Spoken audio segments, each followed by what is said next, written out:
nagpa-survey sa inyo ang grade 12 noon, merong ibang survey, merong ibang questionnaires na questionnaire lang mismo, yung close-ended. Tapos meron din ibang questionnaire na open-ended, na meron parang yung paparagraph sa huli, parang may ano kayo sa namin doon. Natandaan niyo, ang structured questionnaire, close-ended, unstructured questionnaire, open-ended. Clear na ba kayo mag-class difference ng close-ended and open-ended? Sige nga, what is the difference of close-ended and open-ended? May choices. Pag open-ended, na ano yun? Close-ended and open-ended questions. Oy, dala ka muna. Yung maingin na yun.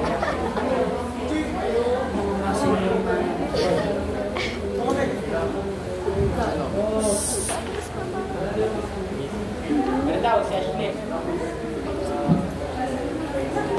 Ano nga kanina ang structured questionnaire? Close-ended. Close-ended. Ang unstructured. Open-ended. Tapos, meron tayong unstructured at saka yung structured questionnaire. Meron din tayong semi-structured questionnaire.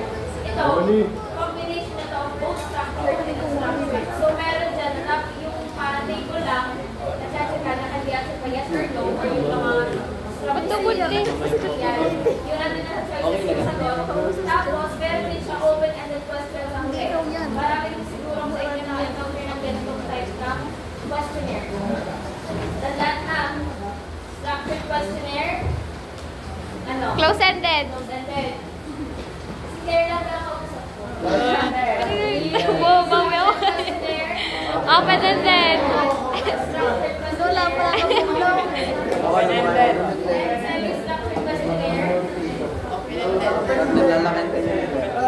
both. Okay? Paano? Iturong sa akin. Ay, bala ka. Hindi ka nakikinig. Turuan mo ba yun? Hindi ka nakikinig. Go, shit. Shit. Siya mo naman naman. Ano dapat may balibin?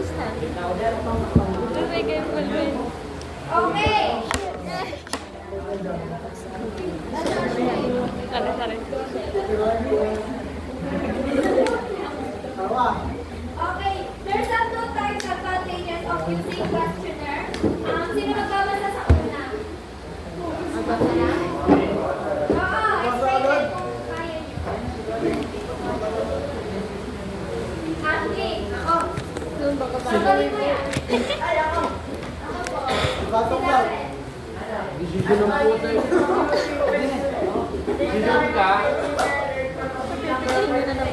Kumbaga, kung gaano kadami ang participant na mag-survey, mas malawak yung information na makukuha. Okay. Minsan din ang mga researcher ay inaalaw na mag-gather ng data from a large number para sa mga participants para makapabilis ito. So, this is especially beneficial for growth target. Yes. The number 2, sino mag-asking? The participants are encouraged to be open to the researchers since their identity can be picked. Patingin niya ako. Ano na may option? Sabi sa iyo, close-ended. Walang unlimited lang. Wala siyang option. Ipasa ng ABCD. Tapos kapag sa open-ended, meron lang pwede kang meron ang pwedeng galing mo pindot mo. Open. Ang dead ulit. Ang open-ended. Open-ended naman. Questionnaire.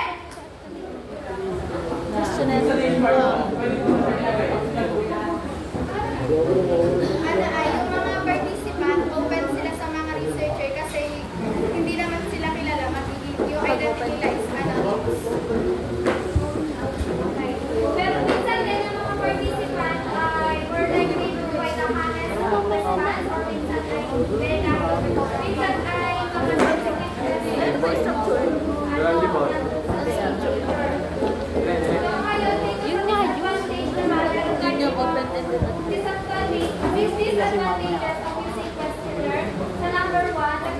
can be interpreted differently by the participant.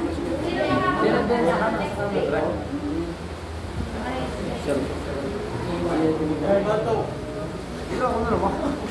For Harvey. Explain number 1 sa isang languages. So, ikong bata ka, diyan ka na mamamatay. Siya. Pag ka nagsusulat, sabi ka magsulat. Alin? Wala na tayo nagsusulat yan. Raps lang yan. Nakapal pa yan eh. Joke lang yan, joke. Paano magagawa? Ay, kita mo, nag-e-aya po. Hindi po. Ay, tatanong ka na lang. Other hand po si Darren. Mag-close ata yung limited. Si Kian. Ikaw. Rodriguez, number 1.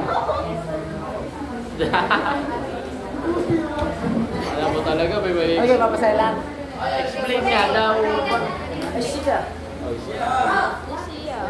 Hindi ko alam. Hindi ko alam. Paano explain?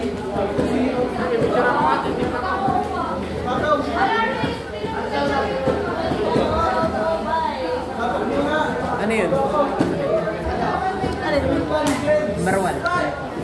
Number 1. Number 1. Abi, ano ako? Tayo, buha mo. Hindi ko ka marinig si Paul Harvey.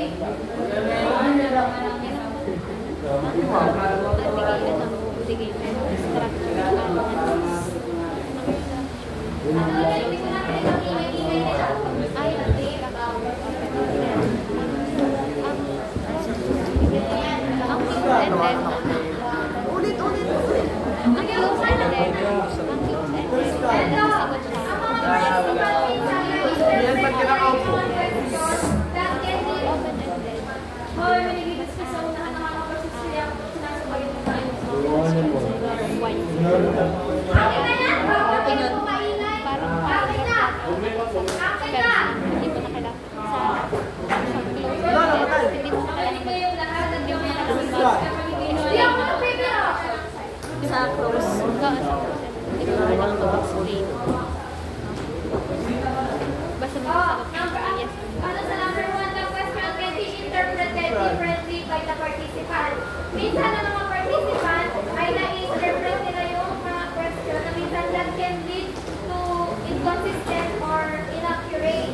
Number 2, sino mag Ashley?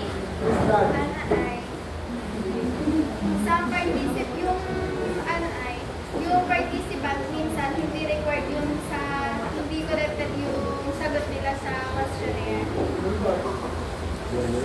Ano some question will not be returned on time? Minsan ay hindi kompleto ang sagot.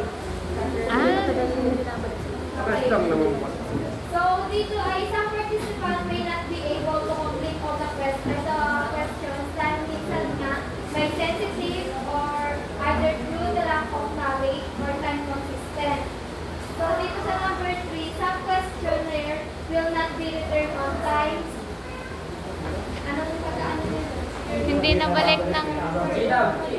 Hindi na may babalik agad yung paper na binigay kasi nga minsan sa oras may nagtutulong din kaya minsan hindi tayo may Sasagutan. Tama yung sinabi ni Kurt. Tapos minsan din, nawawala yung mga papers o mga researcher yung namang problema pag may nawawala. So, parang same din yun sa number 4. So, kasi tayo sa number 5. The answers from participant will lack depth.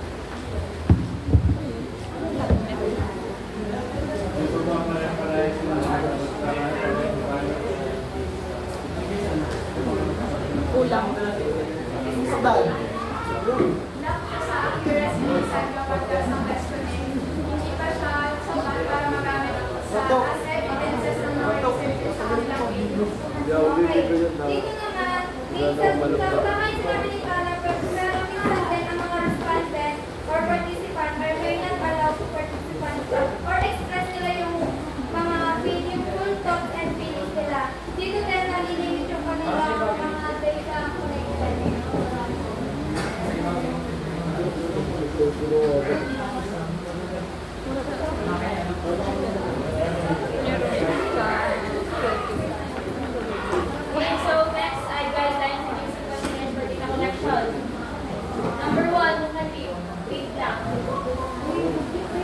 Here's the method. Number 1, use the method of administering the questionnaire. Ang choices dito ay ang face-to-face method at online method. Papasok yung hand-in na questionnaire at saka yung G-forms.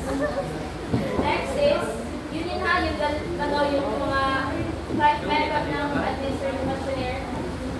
Number 2, divide your questionnaire into 3 parts. Dito yung division ng questionnaire kasi diba minsan yung may merong profile muna, which is demographic profile. Then yung mismong content, minsan ay open-ended questions pa sa huli. Number 3, make sure the draft questions and choices are aligned with the specific research question or objectives. Dapat ang inyong question ay related naman sa inyong topic. Mamaya ang inyong title ay about AI. Tapos ang inyong questions ay about classroom. Ibang topic nun. Dapat ay pagka-align yung kanilang topic. Number 4, provide specific directions for respondents and answers in questionnaire. Ito isa sa mga struggles na na-encounter ng mga respondents kasi nagkakamali sila ng pagsagot sa questionnaire. Nagkakamali sila ng ulubang nalagay. So now we will clear ang directions. Dapat yung pag-ins din kung paano use routing or directing technique to verify items in the questionnaire. Pwede kayo maglagay sa ibang portions ng questionnaire na kung yun ba'y dapat pang sagutan or hindi or optional lang pa ang sagot noon yan. Next is, we will do the general question first, followed by the specific ones. So, sabihin mo, general and specific ang pagpapasagot ng questionnaire para mas madaling makakilap yung magiging data. Prefer to have brief, clear, and concise questionnaire and use simple terms. Alangan naman magdalili ng mga deep words. Alison! So, alangan naman na magdalili sa deep words kasi yung may address content. So, dapat simple, pero concise words ang gagamitin sa questionnaire. Predetermined responses or choices is not the nature of the lugar. Narasantay. Narasantay.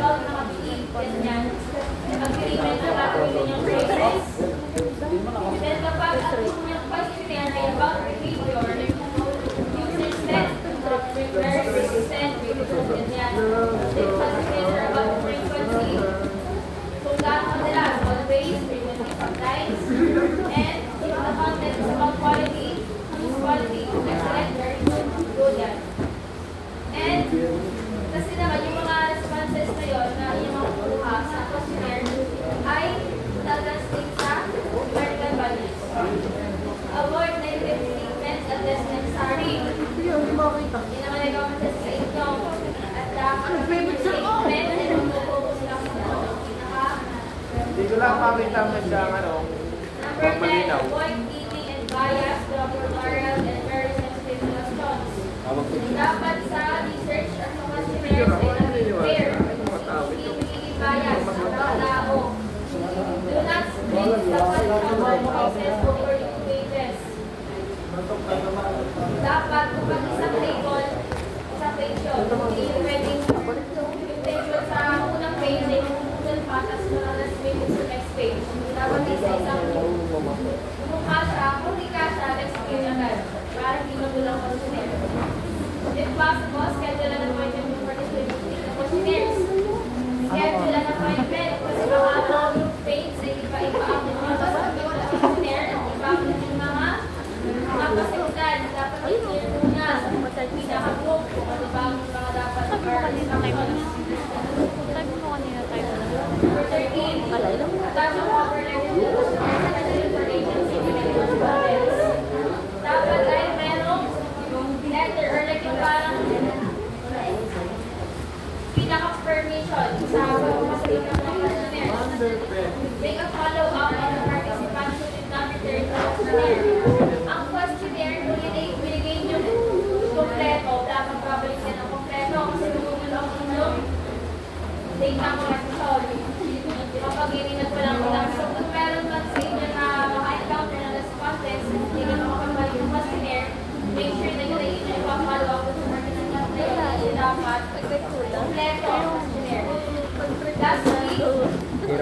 JR? Ang pangalan ay ano? Dito, dapat ay pagkakolect mismo ng data, tali agad para alam nila ang pinaka magiging possible result. Basta, mga data na yun lang. Tali, para bibilangin yung diba? Amen! Consider ay may mga iba't ibang answers yan. Tatanong nila ng pag-ipat ganito, nag-green, yan, ang green. Yan.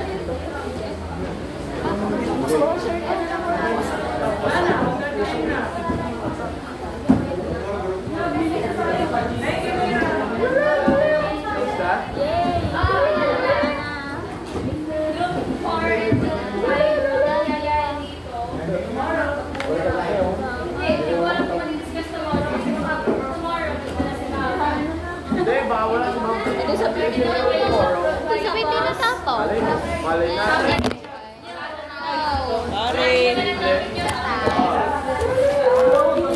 Yo, hindi ayaw. Hindi, video are. Time flies yan.